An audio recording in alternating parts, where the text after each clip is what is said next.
Today, we're talking about the crazy story of James Bannon, who went undercover as a football hooligan to infiltrate Millwall's notorious firm, the Bushwhackers.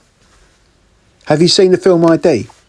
This was actually written by James Bannon himself and is based on true events of what he did. Back in the 1980s, football hooliganism across the UK was at its peak, with some of the darkest times for football violence that was getting out of control. The police were under a lot of pressure to tackle down on main groups of people that were taking part in the violence, but most importantly, the people organising it all. James grew up in South London and joined the police force at a young age. He was quickly noticed by his sergeant for being streetwise, confident, and was a perfect candidate to be used for undercover operations. In order for James to fit in as a Millwall supporter, he had to study everything about the club and spent a while reading up on all Millwall's players and past achievements. His alias name was Jim Ford, who was a painter and decorator from Croydon. Him and his colleague knew that in order to get him with the firm, they needed to start going to a Millwall pub.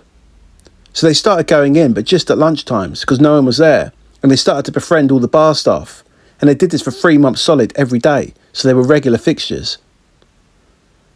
When they eventually came in when the football started, everyone would look round at them.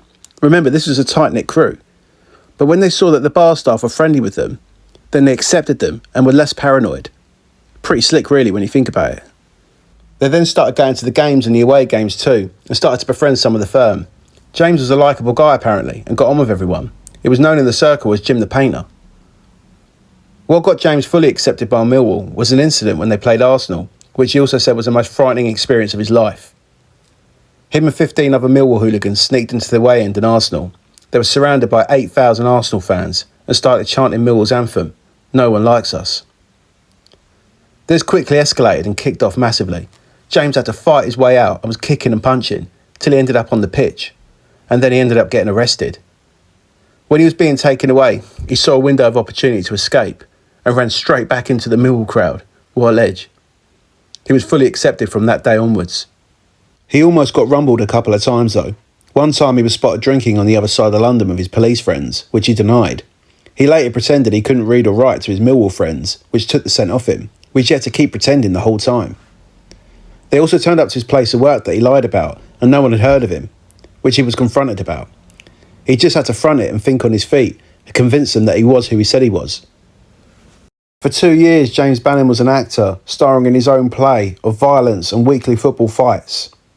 As snaky as it was, you can't help but respect him a bit. I mean, it must have been terrifying, and every week having to think quick on his feet for survival.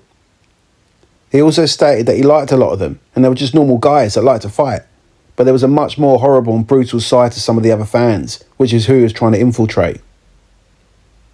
He also stated that after the operation he quit, as he couldn't get along with how the matches were policed, and didn't want to be associated with the police force anymore. Anyways, I recommend reading the book, Running with the Firm, which obviously goes into a lot more detail and stories about the operation and the weekly fights. Feel free to like, follow, comment and share. Till the next one.